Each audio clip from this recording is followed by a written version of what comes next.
This is 1 hour of the Tour de France facts in a soothing voice that studies have scientifically proven to put you to sleep faster because it makes you feel safer and more relaxed. Let's jump into it after you hit like and subscribe so you and others see these videos again. It really helps. Let me know what topic I should put you to sleep with next time. Alright, relax and take a deep breath.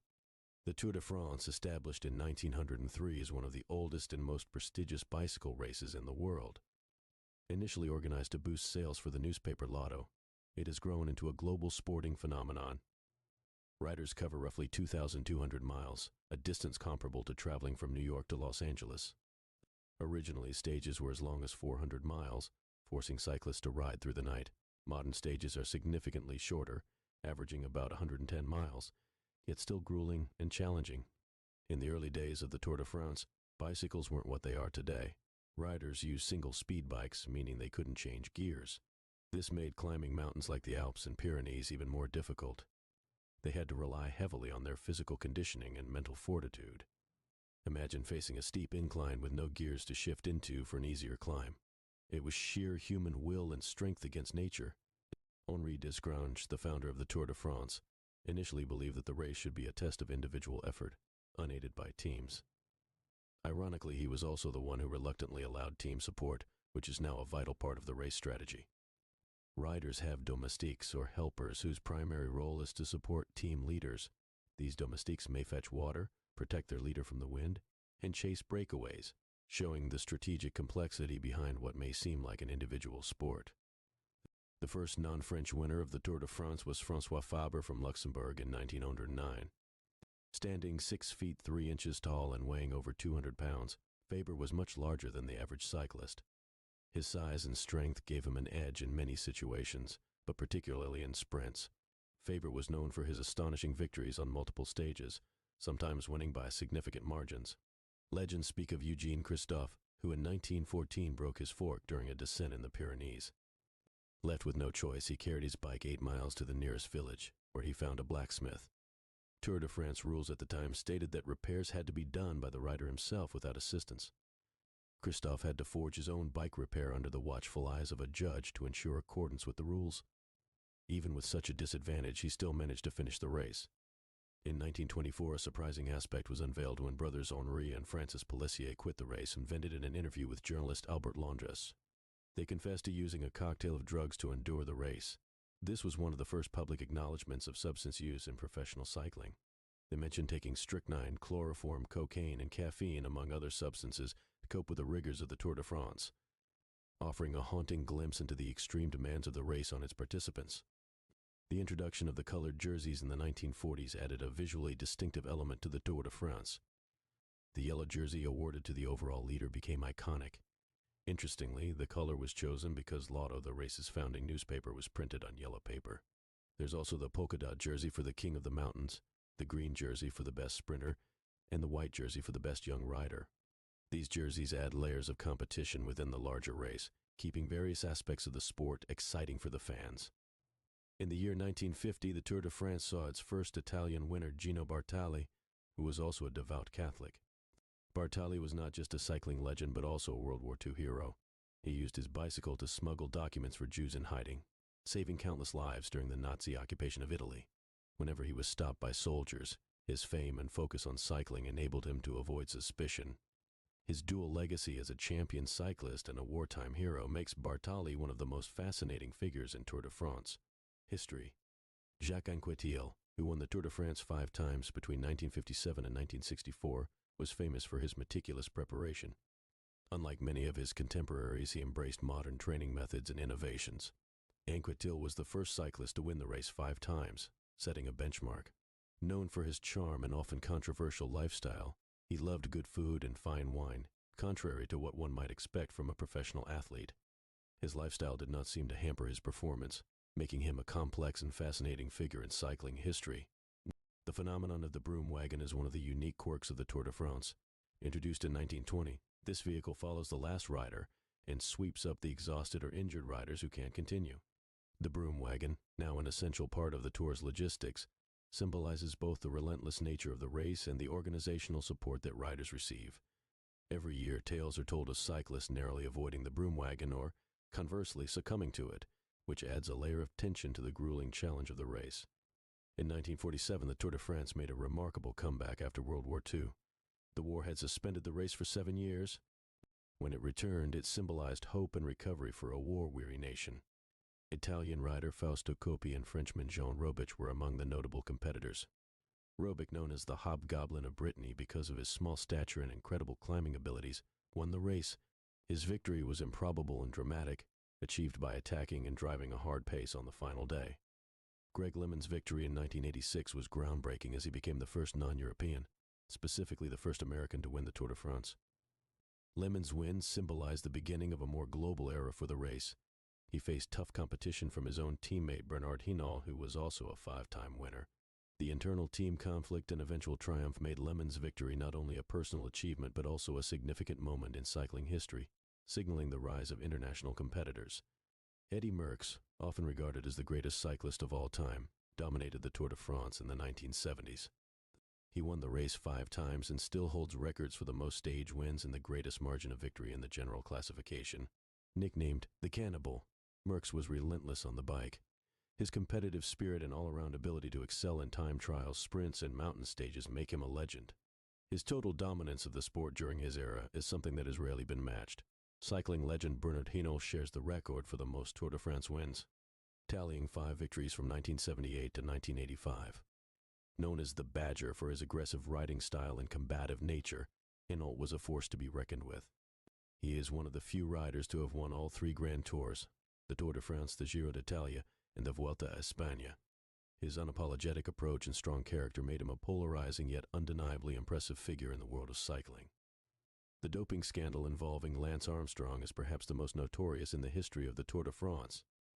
Armstrong won the race 7 consecutive times from 1999 to 2005, only to be stripped of his titles in 2012 after an investigation revealed systematic doping.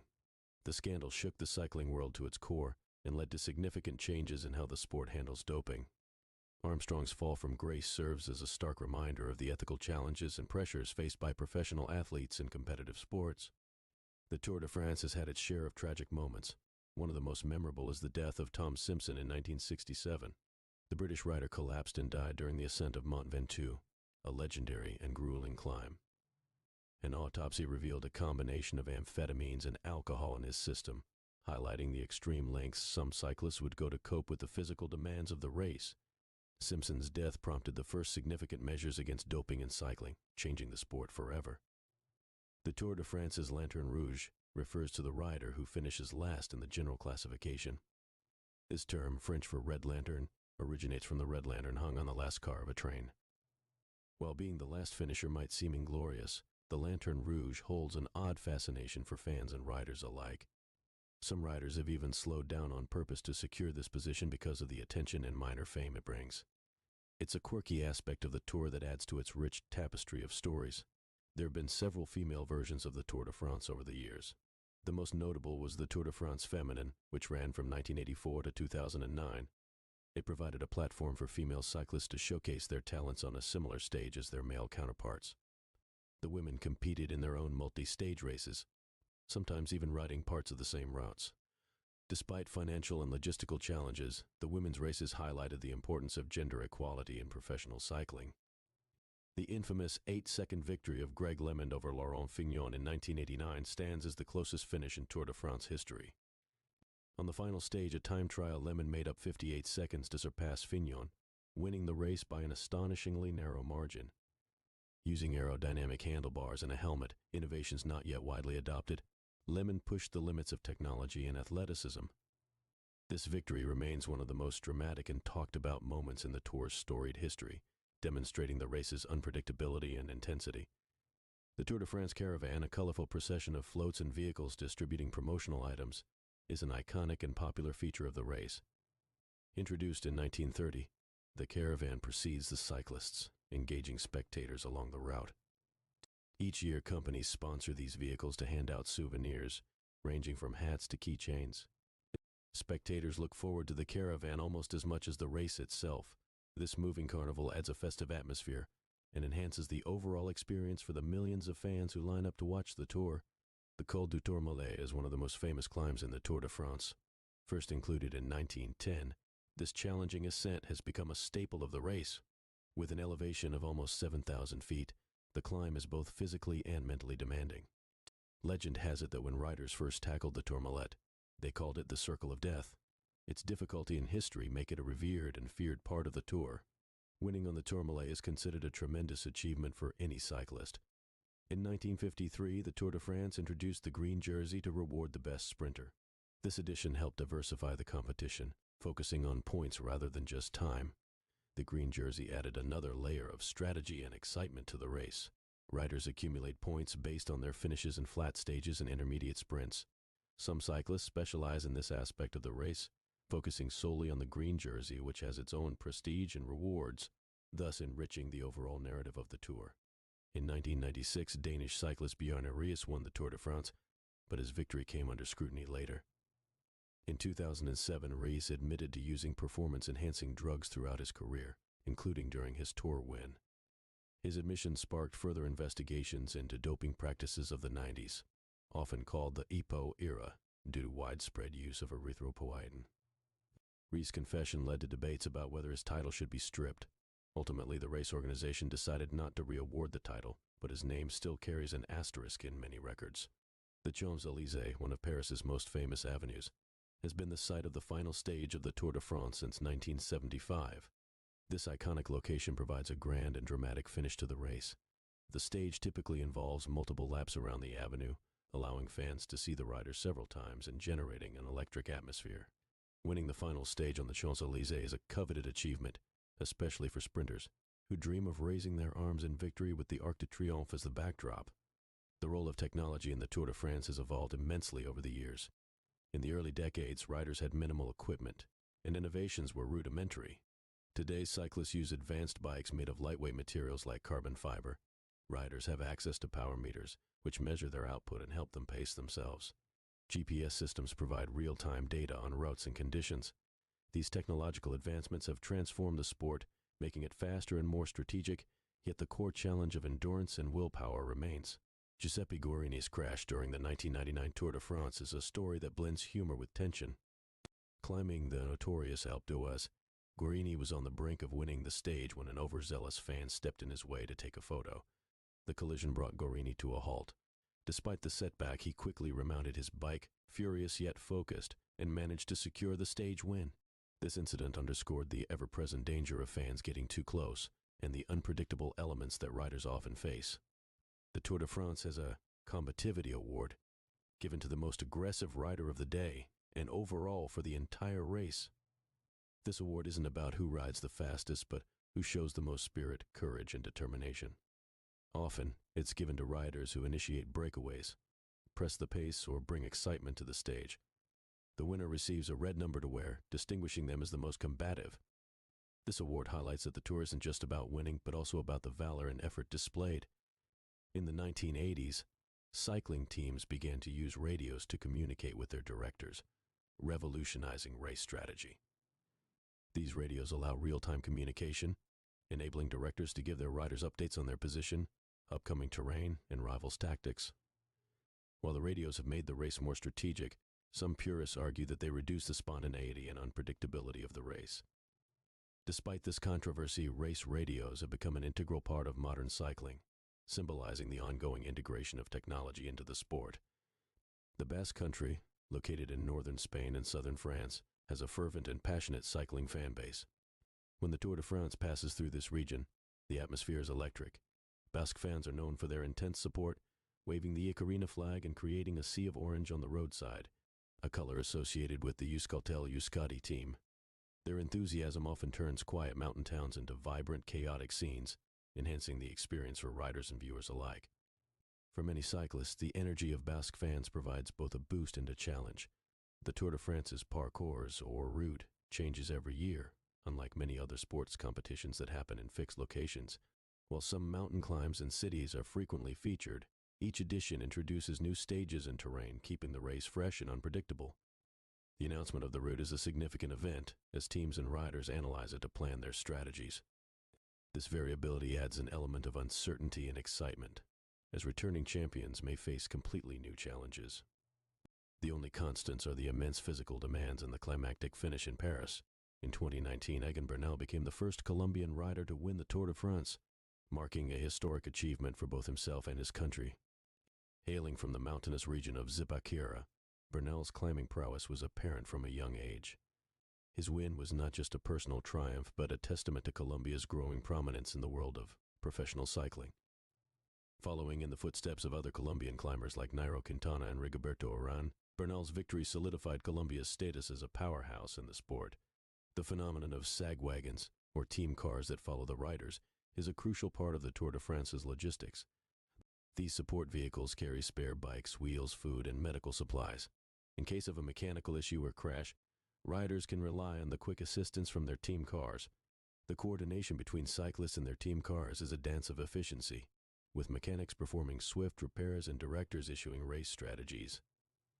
This mobile support system ensures that riders can focus on pedaling and competing. The Tour de France, first held in 1900, is the oldest and most prestigious Grand Tour in cycling. Created by newspaper Lotto to boost sales, it has grown exponentially since its inception. Its stages span the diverse terrain of France, making it one of the most challenging competitions in the sport. Eddy Merckx, known as the Cannibal, won the Tour de France 5 times between 1969 and 1974.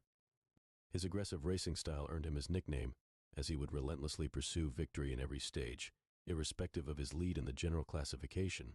The Tour de France was not held during World War I and World War II, making the 1947 edition the first post-war tour. That year, the race was a symbol of renewal for a war-torn Europe and marked a new chapter in the sport of cycling. The polka dot jersey is awarded to the King of the Mountains. Introduced in 1975, it is given to the rider who accumulates the most points in mountain stages. These points are earned based on the order of riders reaching the summit of each climb, making it a coveted prize for the best climbers in the race. Greg LeMond was the first American to win the Tour de France, achieving this feat in 1986. His win was a groundbreaking moment in cycling, marking the first time the race had been won by a non-European rider. LeMond would go on to win again in 1989 and 1990. The 2011 Tour de France saw a captivating finish where Australian Cadel Evans won by the narrowest margin. Evans overcame a significant time deficit in the penultimate stage's individual time trial, securing the yellow jersey and becoming the first Australian to win the race. Lance Armstrong's 7 consecutive Tour de France wins from 1999 to 2005 were nullified due to doping charges.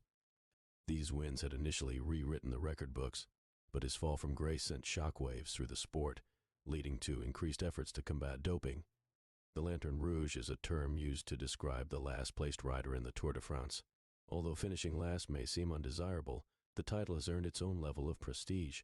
The term means red lantern and refers to the rear light on the last car in a convoy, symbolizing the end of the race. Julian Alaphilippe became a fan favorite during the 2019 Tour de France. Known for his aggressive and entertaining style, he wore the yellow jersey for 14 days.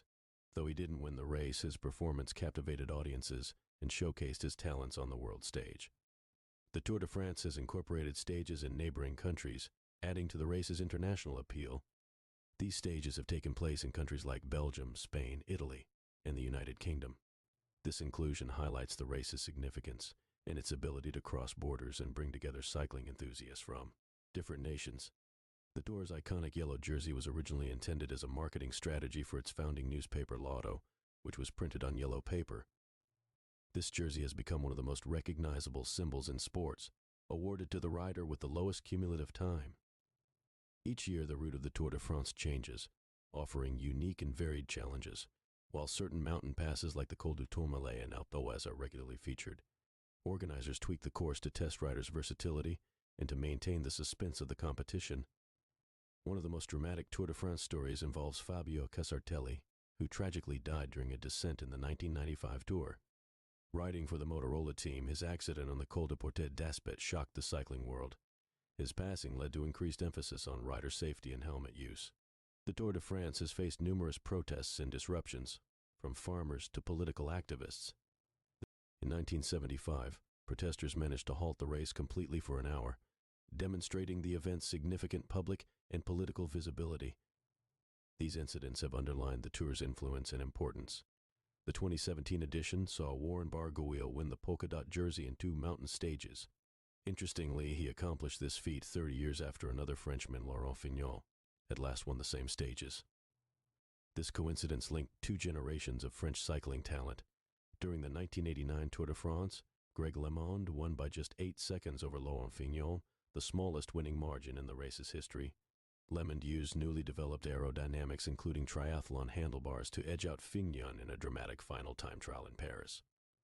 The Tour de France Caravan, featuring a parade of sponsor vehicles, is a unique aspect of the race. Starting in the 1930s, it provides entertainment and free samples to spectators along the route. The Caravan is a marketing spectacle that enhances the festive atmosphere surrounding the Tour.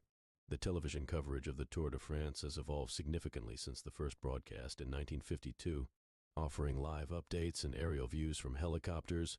Modern broadcasts have made the race accessible to a global audience, enhancing its fan base and international profile.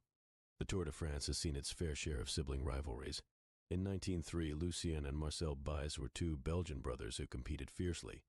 Similarly, in the 21st century, Andy and Frank Schleck became the first brothers to stand together on the podium in 2011.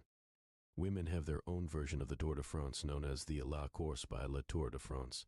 Inaugurated in 2014, this race aims to provide female cyclists with a prestigious platform. Though shorter and not as globally recognized, La Course has been instrumental in promoting women's cycling. The Col du Galibier is one of the most revered climbs in Tour de France history. It was first included in 1911 and remains a symbol of the race's grueling demands. Many legendary cyclists, including Fausto Coppi and Eddy Merckx, have conquered this climb, etching their names into Tour lore. The 2018 edition showcased Team Sky's dominance, with Geraint Thomas triumphing over his teammate Chris Froome. This unusual dynamic unfolded as Froome aimed for his 5th win, but Thomas's superior performance left him with the yellow jersey, underscoring the complexities of team strategies. In 1967, British rider Tom Simpson tragically lost his life on Mont Ventoux due to a combination of amphetamines and dehydration. His death was a significant turning point that led to increased awareness and regulations regarding performance-enhancing drugs in cycling. Bradley Wiggins became the first British rider to win the Tour de France in 2012. His victory was a milestone for British cycling, paving the way for other British riders such as Chris Froome and Geraint Thomas, who have since continued to achieve success in the race. The Tour has various time trials where riders race against the clock. These stages, referred to as the Race of Truth, allow cyclists to demonstrate individual strength without the influence of team tactics. Time trials have historically been decisive in determining the overall winner, the spectators lining the Tour de France route number in the millions each year. This massive turnout includes passionate locals and international fans, creating an electrifying atmosphere that adds to the race's allure. They camp out days in advance to secure the best viewing spots. Tom Dumoulin emerged as one of the top time trial specialists and Grand Tour contenders in the late 20-teens. In 2018, he finished second in the Tour de France, showcasing his versatility and determination, bridging the gap between traditional time trial prowess and climbing ability. Jacques Anquetil, the first cyclist to win the Tour de France 5 times, achieved this milestone between 1957 and 1964. Known for his precision in time trials and strategic nous, Anquetil's legacy remains one of the most significant in Tour history. In 1984, French cyclist Laurent Fignon won the Tour de France while carrying a lucky coin given to him by his girlfriend. This was more than a superstitious charm, as Fignon's remarkable abilities brought him 2 overall victories, but the coin story added a touch of folklore. The broom wagon, a vehicle that follows the race to pick up struggling or injured riders, is a unique and somewhat humbling aspect of the Tour de France. Introduced in 1919, being scooped up by the broom wagon often signifies the end of a rider's race.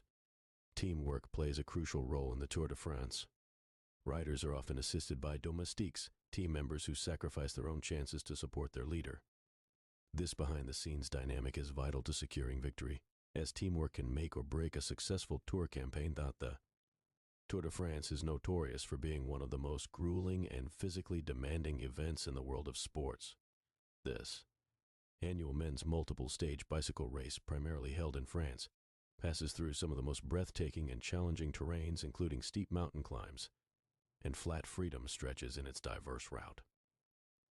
The race covers approximately 2,200 miles, which is about 3,500 kilometers over a span of 23 days, including 2 rest days, making it a test of endurance and resilience. Established in 1903 by Henri Desgrange, the race was designed to boost newspaper sales for L'Auto, a publication he edited.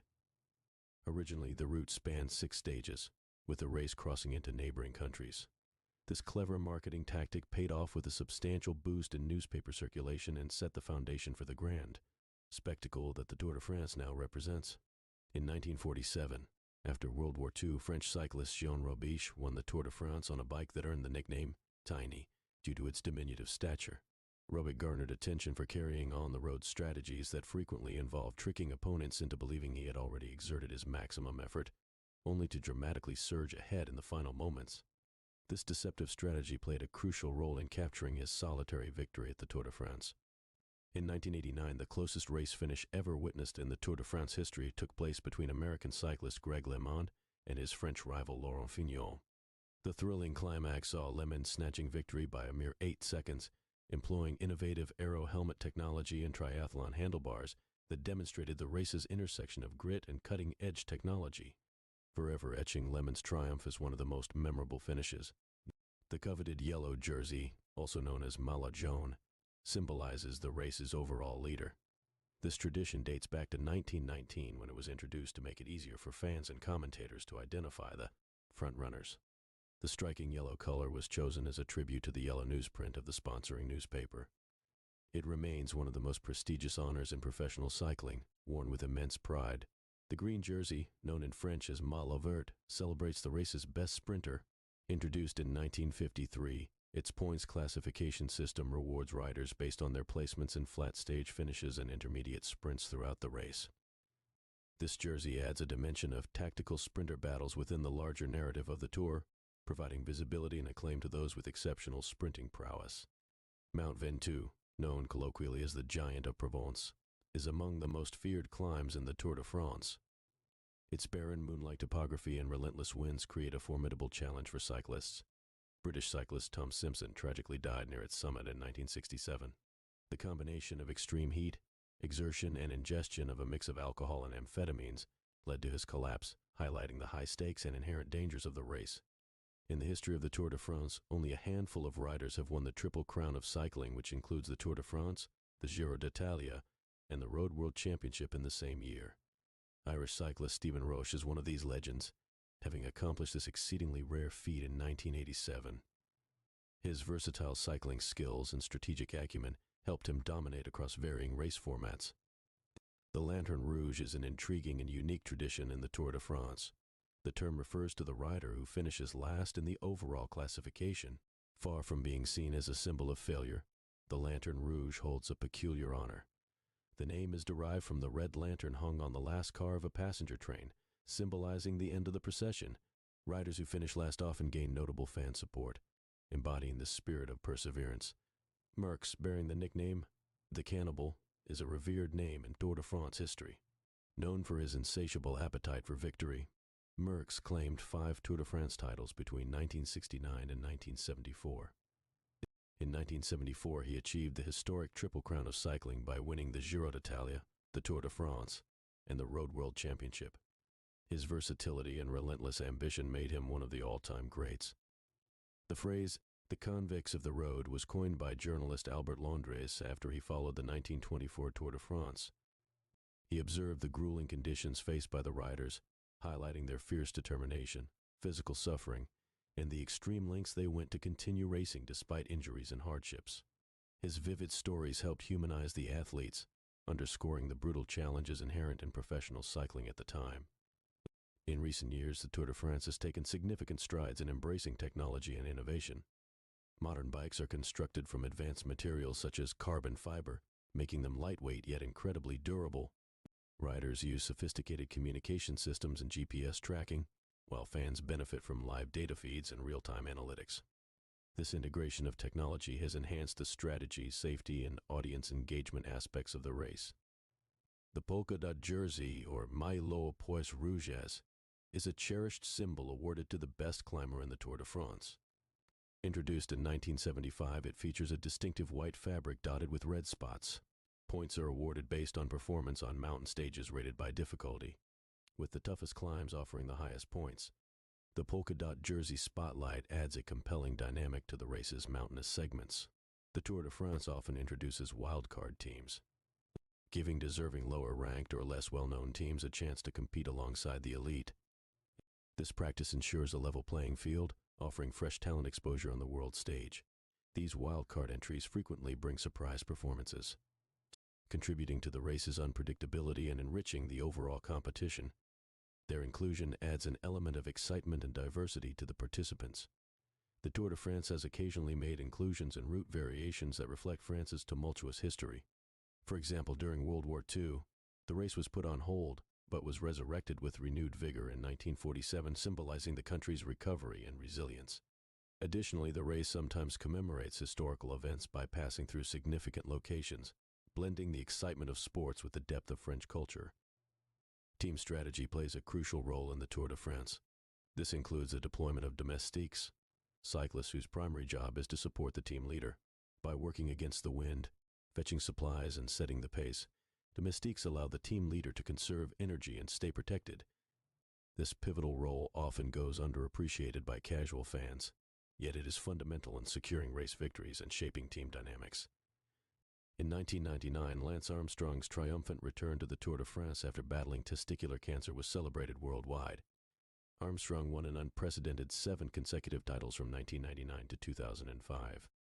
However, his legacy was marred by one of the most significant doping scandals in sports history. In 2012, the United States Anti-Doping Agency concluded Armstrong had used performance-enhancing drugs, leading to the stripping of his Tour de France titles. In 1952, the Tour de France first introduced summit finishes, where stages end at the top of a climb rather than after a descent. Italian cyclist Fausto Coppi cemented his legendary status by winning both summit finishes that year. This innovation added a new layer of tactical complexity and spectacle to the race, demanding greater climactic prowess and endurance from the riders, while captivating spectators with dramatic mountaintop victories. The Tour de France has seen advancements in sports nutrition significantly alter its landscape. During the mid-20th century, riders often consumed basic foods like baguettes, cheese, and chocolate, with limited understanding of sports nutrition. Today's cyclists follow meticulously designed diets aimed at maximizing performance and recovery. These meals include balanced macronutrients, electrolytes, and hydration strategies, illustrating the evolution of scientific knowledge and elite sports dietetics in the modern era. The race organizers ensure the presence of neutral support vehicles during the Tour de France. These vehicles provide assistance to any rider in need, regardless of team affiliation. This practice fosters sportsmanship and ensures the race's integrity by offering unbiased support to competitors facing mechanical issues. Neutral support vehicles are equipped with spare bikes, wheels, and tools, ready to assist riders in overcoming unexpected obstacles and continuing their pursuit. In the Tour de France, team time trials add a unique dimension to the race. These stages require all team members to work together against the clock over a set distance. The team's time is typically recorded when a certain number of riders cross the finish line, often 3 or 4. This demands synchronized pacing, aerodynamic positioning, and seamless communication, emphasizing the importance of teamwork and strategy within the competition. The origin of the Tour de France mascot, Didi the Devil, can be traced to German superfan Dieter Didi Senft. Known for his outlandish devil costume and trident, the enthusiastic Senft began attending the race in 1993, adding a touch of theatrical flair and becoming a beloved icon of the event. His exuberant presence, coupled with his passionate antics, has since become an enduring symbol of the race's vibrant and inclusive atmosphere. The 1955 Tour de France marked the first time a female journalist, Marie-Claude Koenigsberg, was allowed to cover the event. Breaking gender barriers in a male-dominated field, Koenigsberg's role extended beyond reporting as she challenged societal norms, paving the way for future generations of female sports journalists.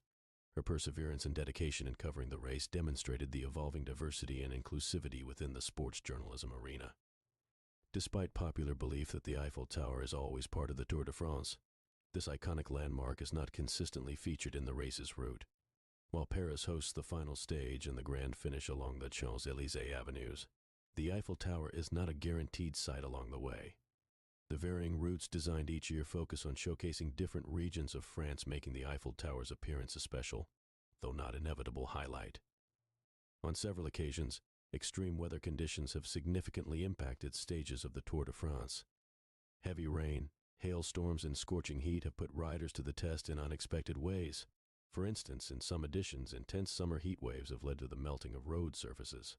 causing additional hazards and requiring alterations to the racecourse. These weather-related challenges add a layer of unpredictability and further test the rider's resolve and adaptive strategies.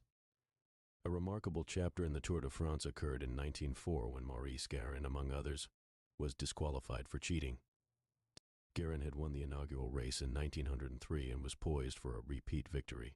However, it was discovered that various riders, including Garin, had taken trains and automobiles to gain unfair advantages. This scandal eventually led to stricter rules and regulations, ensuring the race maintained its sporting integrity. The Tour de France has occasionally transcended its traditional boundaries, with stages hosted in other countries.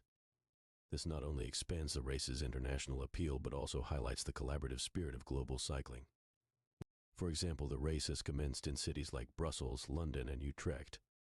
These grand depart events serve as exciting prologues to the core French stages, engaging diverse audiences and celebrating the sport's universal appeal.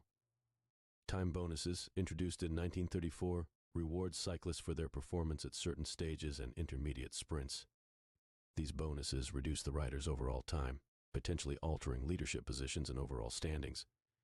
This system creates additional strategic layers, where riders and teams must decide when to chase these bonuses. The opportunity for time bonuses introduces further competition and narrative twists, enriching the drama and tactical intrigue of the Tour de France. The Tour de France has its fair share of epic rivalries that have captivated fans.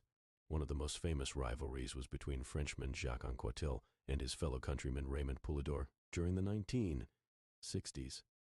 Anquetil, the methodical time trial expert, and Poulidor, the resilient underdog climber, provided spectators with thrilling head-to-head competition.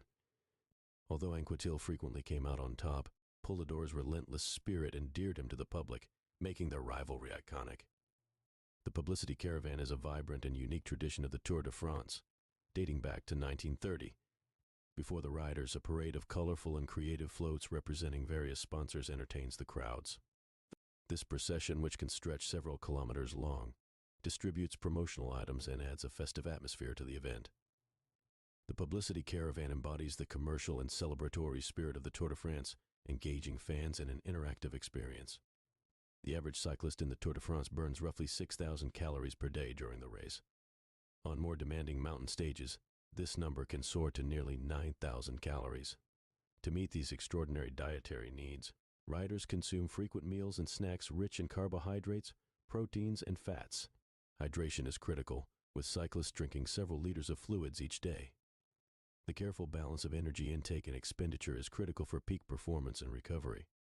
The white jersey, or Maillot Blanc, signifies the best young rider in the Tour de France.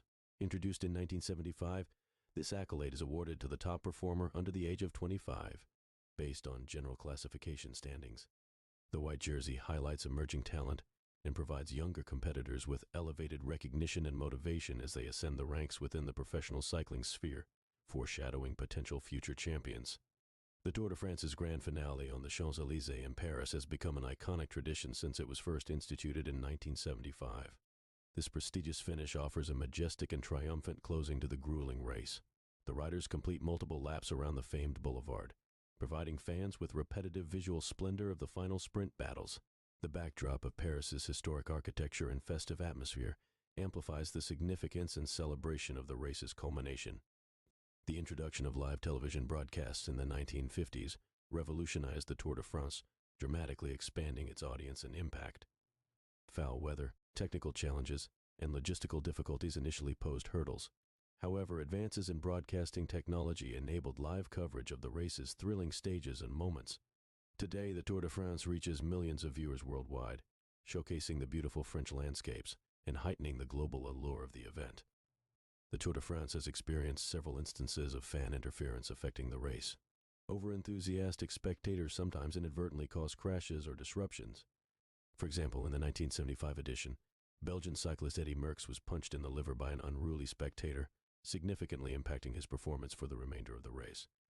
Efforts to manage crowd behavior and ensure rider safety continue to be a significant aspect of race organization and logistics at the Tour de France, started in the year 1903, was originally conceived as a publicity stunt by the newspaper Lotto to boost its circulation. Henri Desgrange, a former professional cyclist and the editor of Lotto, along with journalist Gilles Lefevre, planned this extraordinary event, Lotto's.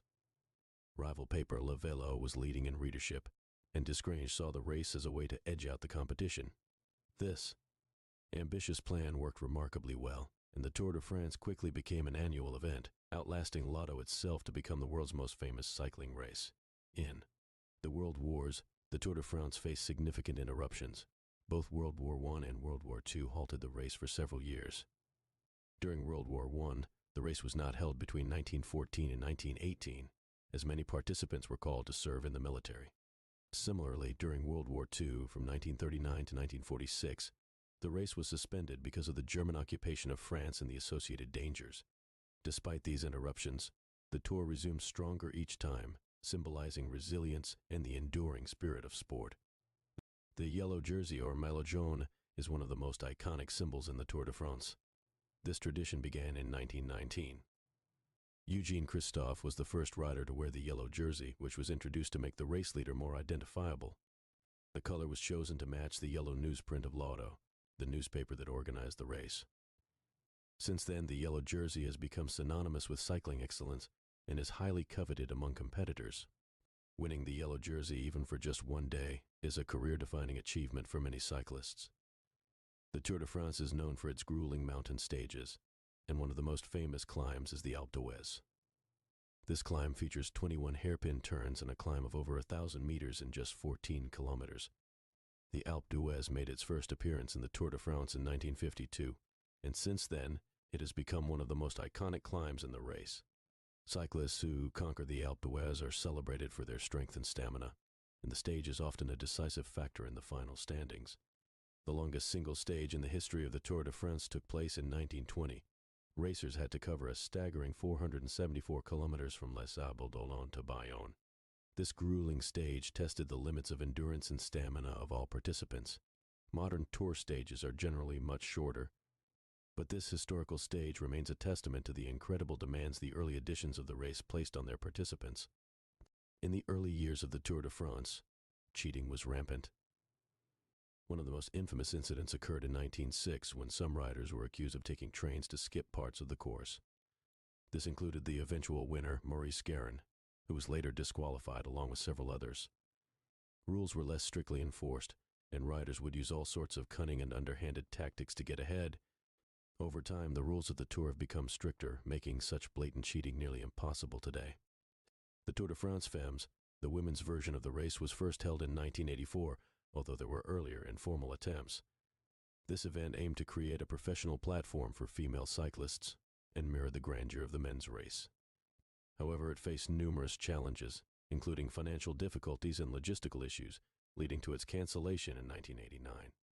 Efforts to revive women's cycling continued, and various versions of the race have been organized over the years. The event has seen a resurgence in recent years, helping to promote gender equality in the sport. The Lanterne Rouge is a term used to describe the last-placed rider in the Tour de France. The name translates to red lantern, referring to the red light on the back of a train's last carriage. Being the Lanterne Rouge is seen as a badge of honor by some, symbolizing perseverance and determination. Riders in this position often gain a certain level of fame and sometimes even attract sponsorships. The competition to avoid or secure this spot can be as fierce as the battle for the yellow jersey, highlighting the diverse stories within the race. The Tour de France has been a stage for incredible comebacks. One of the most dramatic happened in 1969, when Eddy Merckx, also known as the Cannibal, made a stunning recovery. After losing significant time due to a combination of crashes and mechanical issues, Merckx launched a daring solo attack during a mountain stage, regaining the lead and eventually winning the Tour. His ability to overcome adversity and dominate the race earned him admiration and solidified his status as one of the greatest cyclists of all time. The Tour of 1950 was marked by an unusual incident involving one of the race favorites, Gino Bartali, and the Alpine rivalry with his fellow Italian Fiorenzo Magni. As they were climbing the icy Col d'Aspin in the Pyrenees, Bartali claimed that Magna's supporters intentionally knocked him off his bike, resulting in injuries. The tensions escalated, leading to a full-blown altercation between their respective teams. Eventually, both Bartali and Magni withdrew from the race. This incident highlighted the intense rivalries and national tensions that can emerge in such a high-stakes competition. The white jersey, or maillot blanc, is awarded to the best young rider in the Tour de France. This tradition began in 1975 and recognizes the achievements of riders under the age of 25. Winning the white jersey can catapult a young cyclist into the spotlight and is often a precursor to future success in the sport. Many white jersey winners go on to become overall champions in subsequent years, proving their potential and solidifying their place in cycling history. In 1924, the Pélissier brothers, Henri and Francis, made headlines by publicly criticizing the harsh conditions of the Tour de France. They claimed that the grueling stages and inadequate support were inhumane, leading to their withdrawal from the race. Their bold statements were published in a controversial article titled Les Forçats de la Route, or The Convicts of the Road. This incident brought attention to the physical and mental toll the race took on cyclists and sparked discussions about improving conditions for participants. It also added to the Tour's storied and dramatic history. The polka dot jersey, or maillot à pois, is awarded to the King of the Mountains, the best climber in the Tour de France. This tradition began in 1975, inspired by the sponsor Chocolat Poulain, whose chocolate bars were wrapped in polka dot paper. Riders earn points at designated mountain summits, with tougher climbs awarding more points. The polka dot jersey is a symbol of climbing prowess and is highly coveted among climbers. Winning this jersey requires exceptional strength and stamina, as the mountain stages are often the most challenging parts of the race. The Tour de France has seen its share of dramatic sprints. In 1989, American cyclist Greg LeMond won the Tour by the narrowest margin in history, just 8 seconds, over Frenchman Laurent Fignon. The final stage was an individual time trial, and LeMond, using then revolutionary aerodynamic handlebars, managed to overcome a 50-second deficit to claim victory. This astonishing comeback highlighted the importance of technology, strategy, and mental strength in cycling. LeMond's triumph remains one of the most thrilling finishes in the history of the Tour de France. The Tour de France Caravan, known as Les Publicitaires, is a colorful parade of vehicles that precedes the cyclist along the race route. This marketing spectacle began in 1930 and features elaborately decorated vehicles from various sponsors, distributing promotional items to spectators. The caravan adds a festive atmosphere to the event, engaging the public and promoting sponsor brands. It has become an integral part of the Tour experience and attracts fans of all ages, making the race not just a sporting event, but a cultural celebration. The Tour de France has witnessed its share of tragic incidents. In 1967, British cyclist Tom Simpson collapsed and died on the ascent of Mont Ventoux, one of the most notorious climbs in the race. An autopsy revealed that Simpson had taken amphetamines and alcohol to cope with the extreme exertion. His death brought significant attention to the issue of doping in cycling and led to stricter anti-doping regulations. Simpson's memory is honored by a memorial on Mont Ventoux, and his story serves as a somber reminder of the dangers associated with the sport. The green jersey, or maillot vert, is awarded to the best sprinter in the Tour de France. This competition, called the points classification, began in 1953. Riders earn points for high finishes in stages and intermediate sprints, with flatter stages offering more points to favor sprinters. The green jersey emphasizes speed and consistency, and winning it requires tactical acumen in addition to raw power. Renowned sprinters such as Peter Sagan and Eric Zabel have made their mark by claiming multiple green jerseys, showcasing their dominance in this classification. In 1950, French cyclist Jean Robic won the Tour de France after a stunning final stage.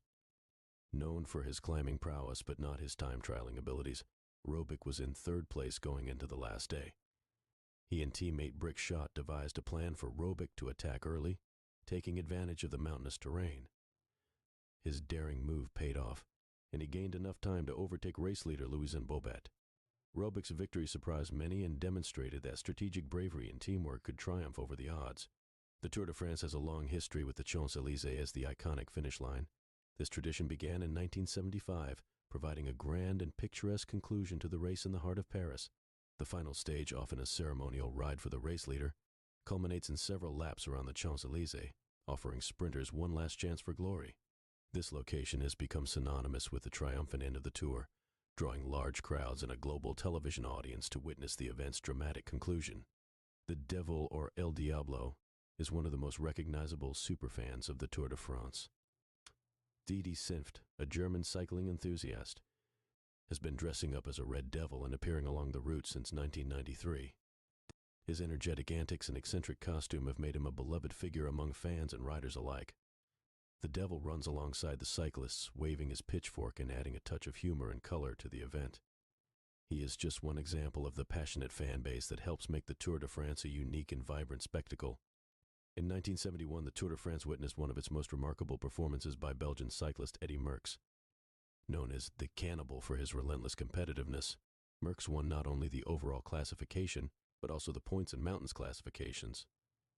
He dominated the race by taking 6 stage victories and displayed an extraordinary level of versatility and endurance. Merckx's comprehensive triumph in 1971 is considered one of the greatest achievements in Tour de France history, solidifying his reputation as one of the sport's all-time greats. The red flag, or flamme rouge, marks the 1 kilometer to go point in each stage of the Tour de France. Introduced to provide clarity and excitement in the final moments of a stage, the flamme rouge is often where the pace accelerates dramatically. Riders prepare for their last push to the finish line, launching sprints or final attacks. The red flag is symbolic of the race's intense and thrilling conclusions, as it signals the culmination of each day's competition and the effort required to cross the finish line in triumph. The Tour de France has inspired numerous other cycling races and events across the globe. One noteworthy example is the Tour de l'Avenir, also known as the Tour of the Future. This race, first held in 1961, serves as a proving ground for young, up-and-coming cyclists who aspire to compete in the Tour de France. Many legendary cyclists, including Greg LeMond, Egan Bernal, and Laurent Fignon, showcased their talent in the Tour de l'Avenir before achieving success in the Tour de France. It highlights the race's role in shaping the careers of future champions. While the Tour de France is known for its grueling physical demands, it is also an event rich in history and peculiar tales. One remarkable story involves cyclist Eugene Christophe, who during the 1913 race broke his fork on the descent from Tourmalet, then abandoned the race. Christophe carried his bike on foot for 10 kilometers to the nearest village, where he borrowed a blacksmith's tools and repaired the fork himself. Due to race rules, he was penalized for receiving assistance from a child who worked the bellows. Despite this, Christophe's determination and resourcefulness remain legendary. The infamous Crazy Pig incident during the 1997 Tour de France highlighted the perils riders may face beyond mere athletic competition. During that race, a roaming pig caused chaos when it wandered onto the course. The pig collided with several cyclists, leading to crashes and injuries. 4 riders were unable to continue after that unusual disruption. This incident underscores how unpredictable factors like animals can add unforeseen challenges to an already rigorous event. Henri Desgrange, known as the father of the Tour de France, was its first director. Desgrange, a previous professional cyclist, originally conceived the race as a marketing ploy to boost circulation for the newspaper Lotto in 1903. While he was often ruthless in his organization, implementing strenuous and sometimes absurdly difficult stages, his vision ultimately cemented the Tour de France as the greatest bicycle race in the world. His meticulous attention to detail and uncompromising standards laid the blueprint for the modern Tour. In 1950, the Tour de France witnessed one of its most dramatic moments when Italian cyclist Gino Bartali was attacked by French spectators in the Pyrenees. Bartali was leading the race and was a favorite to win, but nationalistic tensions ran high, and some spectators physically assaulted him. Bartali and his entire Italian team withdrew from the race in protest. This incident not only marked a dark chapter in the race's history, but also highlighted the fierce nationalism that can surround international sports competitions. The Dreyfus Affair, a political scandal that divided France from the late 1800s to the early 1900s, indirectly led to the creation of the Tour de France. The scandal centered on the wrongful conviction of Jewish French army officer Alfred Dreyfus for treason. The public controversy split French society into Dreyfusards and anti-Dreyfusards. The newspaper Lotto was founded by anti-Dreyfusards looking to gain support, and its editor, Henri Desgrange, launched the Tour de France to increase the paper's circulation. Ironically, a mere sports competition was born from one of the nation's most divisive historical episodes. Historically, the Tour de France was often used as a means of spreading French culture and pride. After World War II, the Tour became a symbol of national unity and recovery. The 1947 Tour, the first after the war, was especially poignant. The race connected regions that had been devastated by the conflict and symbolized France's willingness to rebuild and move forward. The government heavily promoted the event as a manifestation of national solidarity, helping to heal a country torn apart by years of occupation and liberation. In the early 19 years of the Tour de France, cyclists faced incredibly long stages, often over 400 kilometers, which took them through the night. Participants would ride without the benefit of any paved roads, meaning they had to deal with harsh, uneven terrain. Notably, they also had to carry their own spare parts, tools, and food. Unlike today's highly supported teams, these early cyclists were alone, often competing under grueling and dangerous conditions. This made strategic planning and sheer willpower just as essential as physical endurance. Few know that women once held their own version of the Tour de France, called the Tour de France Féminin. This event began in 1984 and saw women cyclists racing similar lengths and stages as their male counterparts. Despite showcasing exceptional talent, the women faced significant discrimination and lack of support. Challenges like minimal prize money, less media coverage, and inadequate support from sponsors ultimately led to the decline of the Women's Tour in 1989.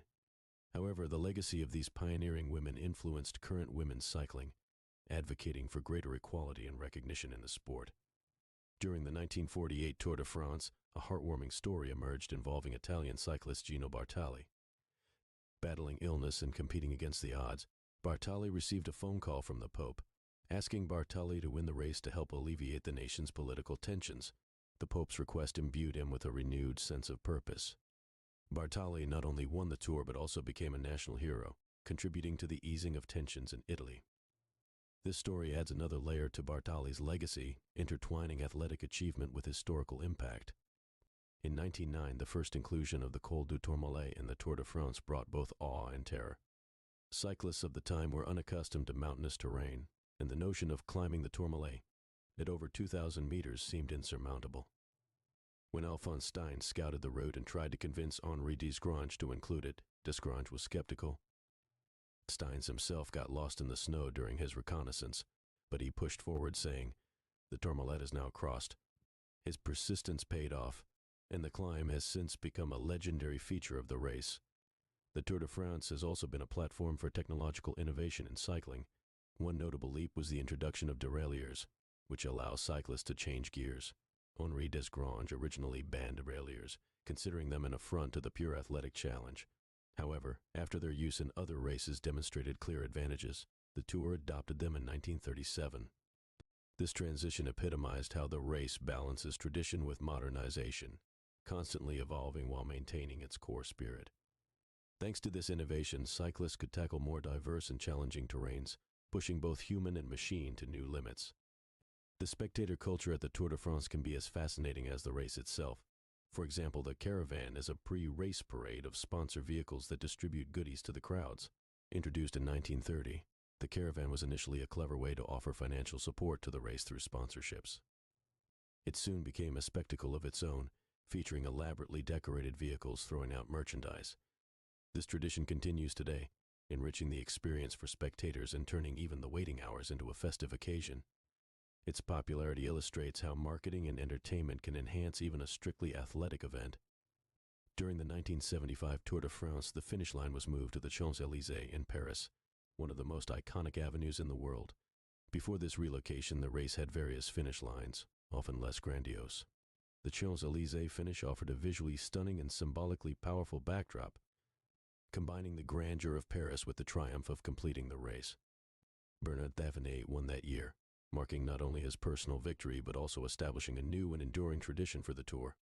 The Champs-Élysées finish has since become synonymous with the dramatic culmination of the race. Lance Armstrong's consecutive 7 Tour de France wins, from 1999 to 2005, were stripped due to doping violations. While Armstrong initially captivated the world with his comeback from cancer and subsequent victories, an investigation led by the United States Anti-Doping Agency revealed widespread doping practices. This scandal profoundly impacted the sport, leading to stricter anti-doping regulations and a more transparent governing body. Armstrong's case serves as a complex morality tale, highlighting both human resilience and the perils of compromising integrity. Despite losing his titles, he remains a pivotal figure in the race's history, serving as a cautionary example. In 1989, the Tour de France produced one of the most dramatic finales in its history.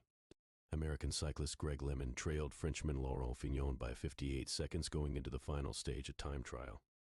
LeMond used a revolutionary set of aerodynamic handlebars and a streamlined helmet, which were uncommon at the time. He completed the stage 58 seconds faster than Fignon, winning the Tour by an astonishing 8 seconds, the smallest margin in the race's history. This showdown not only showcased Lemon's extraordinary skills, but also demonstrated how technology and innovation could influence the outcome. Belgian cyclist Eddy Merckx, known as the Cannibal, is widely regarded as one of the greatest, if not the greatest, cyclist of all time. His nickname was given by his rivals due to his insatiable desire to win every race. Merckx won the Tour de France 5 times, in 1969, 1970, 1971, 1972, and 1974, and he is often considered the most complete rider in the history of the sport. His aggressive racing style changed the dynamics of the Tour, pushing other riders to elevate their performances to compete with his extraordinary versatility and stamina. The introduction of team radios in the Tour de France brought a drastic change in race strategies. Initially met with skepticism, team radios allowed direct communication between riders and team directors. Introduced widely in the 1990s, these radios helped teams execute more sophisticated tactics, such as coordinating attacks and managing energy levels more effectively. However, critics argue that radios have made races too predictable, as they can diminish spontaneous, unpredictable moves. Despite the controversy, team radios have become an integral part of modern cycling, influencing how races are ridden and won. The broom wagon, or voiture balai in French, is a vehicle that follows the race to pick up riders who are unable to continue. First introduced in 1919, the broom wagon has become a symbol of the relentless nature of the Tour de France. Falling behind the broom wagon means a rider is out of the race, unable to meet the time cut off. While it represents failure to some, it also serves as a safety net, ensuring no rider is left stranded. Its presence is a stark reminder of how grueling and unforgiving this race can be. The phenomenon of fans running alongside cyclists is a unique aspect of the Tour de France. While it can add excitement and atmosphere, it also brings risks. In 1950, spectators caused Italian rider Gino Bartali to crash, leading to the Italian team withdrawing from the race. More recently, in 2015, a spectator caused a massive crash involving multiple riders, demonstrating the potential hazards. Despite these dangers, the presence of passionate fans adds an irreplaceable human element to the race, making it more than just a sporting event, but a cultural celebration. Stage 1 of the Tour de France often features the Grand Départ, which is the ceremonial start of the race. In recent years, the Grand Départ has been hosted outside France to promote the race and cycling globally. For example, the Tour started in Yorkshire, England in 2014 and in Düsseldorf, Germany in 2017. These international starts attract massive crowds and foster international goodwill, expanding the race's influence beyond French borders.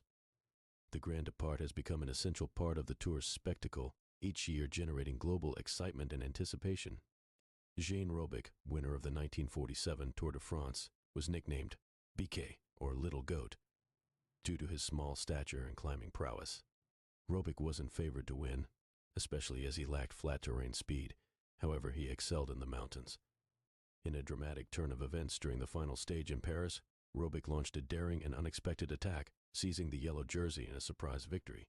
His win was extraordinary because he never held the yellow jersey until the race's last day, proving that strategy and timing could be as crucial as consistent performance. Known for its harrowing crashes, the Tour de France has witnessed numerous accidents that shape race outcomes and careers. During the 1995 race, Italian cyclist Fabio Casartelli tragically lost his life in a crash descending the Col de Portet d'Aspet. Helmet use was voluntary then, and his death led to mandates for helmet use in professional cycling. The peloton honored him by neutralizing the next stage, riding together in a somber tribute. This tragedy became a turning point, enforcing stricter safety measures and showcasing the camaraderie and resilience inherent in the sport. The Tour de France awards multiple jerseys, each signifying different achievements. While most people recognize the yellow jersey worn by the overall race leader, there are others. The green jersey for the top sprinter, the polka dot jersey for the best climber, and the white jersey for the best young rider. These jerseys honor various skills and talents, from sprinting to climbing and general consistency. Introduced in 1953, the green jersey added a new competitive dimension. In 1975, the polka dot jersey was introduced, and in 1975, the white jersey was added, further diversifying the competition. A notable Tour de France tradition is the awarding of the Lanterne Rouge, or Red Lantern, to the last rider in the overall classification. This dubious honor originated from the red light hung at the end of a train to signal the last carriage. Though often seen as a mark of failure, many Lanterne Rouges earn heroic status for their perseverance. Some even receive more media attention and post-race opportunities than mid-pack finishers. The Lanterne Rouge symbolizes the race's grueling nature, where even finishing last is a testament to incredible endurance and determination. Back in the day, the Tour de France also included unusual entertainments involving motorbikes and cars. During the early 1900s, organizers experimented with motorcycle-paced stages where cyclists would draft behind motorbikes to cover long distances. These stages drew criticism for reducing the race to a motorized contest rather than a purely human endeavor. Eventually, these gimmicks were phased out, returning the focus to individual and team cycling prowess. This experimentation period reflected the growing pains of a new sport figuring out its identity, balancing between spectacle and legitimate athletic challenge. Eddy Merckx's performance in the 1970 Tour de France is often labeled as one of the most dominant in history. Not only did he win the yellow jersey, but he also claimed the green jersey and polka dot jersey in a single race. Merckx achieved a staggering 8 stage wins that year, demonstrating unparalleled versatility and endurance. His performance culminated in him winning by a margin of over 12 minutes, essentially redefining what people thought was possible in competitive cycling. Merckx's 1970 Tour stands as a historical benchmark for all subsequent competitors. The Tour de France's Pyrenean stages are among the race's most daunting. Introduced in 1910, they prompted then-director Henri Desgrange to declare, "The race is entering a new dimension. With its unrelenting climbs and sharp descents, the Pyrenees offer opportunities for decisive moves." A notable stage took place in 1952, when Fausto Coppi launched a legendary solo attack in the fog on the Col d'Aubisque, leaving his rivals behind by minutes.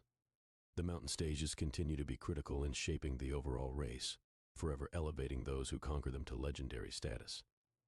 In 1905, riders went on strike during the Tour de France. The organizers had imposed a new rule disqualifying anyone who received outside help. As a result, cyclists couldn't get assistance from spectators or mechanics. Frustrated by this and the overall harsh conditions, including long stages on rough roads, they briefly stopped riding to express their grievances. This collective action led to some concession from the organizers, who agreed to modify the rules slightly. The strike highlighted the tensions between competitors and organizers, setting a precedent for future negotiations in the sport. Tom Simpson was a British rider whose tragic death on Mont Ventoux in 1967 remains a stark reminder of the dangers of the Tour de France. Simpson, who had achieved considerable success in his career, collapsed and died during the ascent of Mont Ventoux due to a combination of dehydration, amphetamines, and alcohol. His death prompted significant changes in the sport regarding drug use and hydration. Today, a memorial stands at the place where he fell, serving as a somber tribute and a lasting warning about the perils and responsibilities that come with pushing human limits to their extremes. The Tour de France has a dark history with doping beyond just the Lance Armstrong scandal. The 1998 race, dubbed Tour de Dopage, saw several teams expelled due to widespread doping practices. The Festina team was found with a carload of banned substances, leading to arrests and team dismissals. The scandal was so massive it nearly brought the race to a halt. It prompted renewed efforts to combat drugs in the sport, including stricter testing and sanctions. The 1998 scandal remains a pivotal moment, underscoring the ongoing struggle between ethics and performance enhancement in professional cycling. L'Inez de Cyrano, or the Nose of Cyrano, was the nickname given to Laurent Fignon, a French cyclist known for his distinctive glasses and prominent nose. Fignon won the Tour de France in 1983 and 1984 and was known for his intellectual approach to racing. Despite his dramatic loss to Greg LeMond in 1989, Fignon remained a respected figure in cycling. He later became a commentator and published an autobiography revealing his battles with cancer. Fignon's multifaceted legacy in the Tour showcases how personalities and narratives enrich the fabric of the race. Jacques Anquetil was a French cyclist who became the first to win the Tour de France 5 times, achieving this milestone in 1957, 1961, 1962, 1963, and 1964. Known for his smooth pedaling style and strategic acumen, Anquetil was an expert in time trial stages. Off the bike, he was a controversial figure, openly admitting to using drugs, which was taboo at the time. Despite this, his achievements laid the groundwork for future Tour champions, setting a high bar for what it took to dominate the race multiple times. The O'Connor-Merckx rivalry, particularly during the 1971 Tour de France, is considered one of the most intense in cycling history. Spanish cyclist Luis O'Connor was pitted against the legendary Eddy Merckx. The rivalry reached its peak when O'Connor crashed in the Pyrenees while wearing the yellow jersey, making Merckx the default leader. Despite Merckx offering to wait for him, O'Connor urged Merckx to go on, but he couldn't recover and had to abandon the race. This rivalry underscored both the fierce competition and the deep respect shared among top cyclists during the 1919 Tour de France. The event was called off halfway through the third stage due to a widespread riders' strike. The conflict began when the organizers penalized some of the riders for unsportsmanlike behavior, specifically for holding onto a car. Furious, the other cyclists joined in solidarity, effectively bringing the race to an abrupt halt. The peloton stopped for hours, refusing to continue and forcing a rare intervention by Tour director Henri Desgrange to resolve the standoff. Henri had to concede to the riders' demands, and the race eventually resumed the next day. This episode is a small but remarkable reminder of how the riders' collective bargaining power once influenced the trajectory of this historic event. In the 1950 Tour de France, the legendary Italian cyclist Gino Bartali was embroiled in a dramatic and politically charged rivalry with another great competitor, Fausto Coppi. Their rivalry, famously intense, spilled over into the realm of national sentiment. Fans and even politicians took sides, making the race more than a sporting event. Bartali, who had already won tours in 1938 and 1948, and Coppi, who won in 1949, were both racing for Italian national honor. The tension reached a peak when, in a show of camaraderie, the two riders helped each other during the grueling Alps stages, a move that stunned their fans and softened their bitter rivalry. This act of sportsmanship ultimately underscored the human side of competitive racing. Eugene Christophe holds the distinction of being the first rider to ever wear the yellow jersey, which signifies the overall leader in the Tour de France. This happened in 1919 when Henri Desgrange, the director of the race, decided to adopt the yellow jersey to make the leader more visible to the spectators. Before this, there was no distinct marker for the race leader, making it difficult for fans to identify who was in the lead. Although Eugene suffered numerous setbacks throughout his career, including a famous incident in 1913 where he had to repair his own bike's fork in a blacksmith's shop, his name remains etched in history as the first yellow jersey wearer. This innovation has since become one of the most iconic symbols in any sport. During the 1954 Tour de France, the competition saw its first ever inclusion of a non-European team. This historic moment came with the participation of a team from Venezuela. The introduction of the Venezuelan team was a pivotal step in transforming the Tour de France from a predominantly European affair to a truly international competition. While the team didn't clinch any significant victories, their participation was groundbreaking. It opened the doors for cyclists from other continents to compete in what had been traditionally a European-dominated race. This shift paved the way for the global appeal and diversity that the Tour enjoys today. In the 1989 edition of the Tour de France, the race witnessed one of its most extraordinary finishes. American cyclist Greg LeMond won the Tour by a mere 8 seconds over Frenchman Laurent Fignon, a margin that remains the smallest in the history of the competition. What makes this victory even more astonishing is that Greg achieved it in the final stage, a time trial from Versailles to Paris, using aerodynamic handlebars. These handlebars, often called tri-bars, were unconventional at the time, but provided a significant speed advantage. Greg, who had sustained serious injuries in a hunting accident 2 years prior, overcame incredible odds to clinch his second Tour de France victory. This narrow win would cement Greg's legacy as one of the greatest cyclists of all time. In the 1950 Tour de France, 110 riders participated in the grueling event, but only 39 managed to cross the finish line. This particular tour is often remembered for being exceptionally brutal, thanks to a combination of challenging stages and poor weather conditions. Competitors were pushed to their physical and mental limits, dealing with punishing mountain climbs, treacherous descents, and relentless rain that turned roads into hazardous tracks. The attrition rate was so high that more than half of the riders were forced to abandon the race. This high dropout rate underscored the extreme demands of the tour and highlighted the sheer resilience required to complete it. The 2015 Tour de France saw a highly unusual circumstance involving Peter Sagan, a versatile cyclist known for his exceptional speed and bike handling skills. Though Peter showcased consistent performance throughout the race, winning several points and wearing the green jersey for the best sprinter, he failed to win a single stage. This made him the first cyclist to win the points classification without securing a stage victory in 30 years. His achievement underscored not only his consistency, but also the competitive nature of the field, where stage victories were widely distributed among various riders. Despite not standing on the podium as a stage winner, Peter's green jersey highlighted his dominant sprinting prowess and versatility across different stages. The white jersey in the Tour de France, awarded to the best young rider under the age of 25, has been a stepping stone for many future cycling legends. It was introduced in 1975, and its first recipient was Francesco Moser, an Italian cyclist who later went on to achieve great success.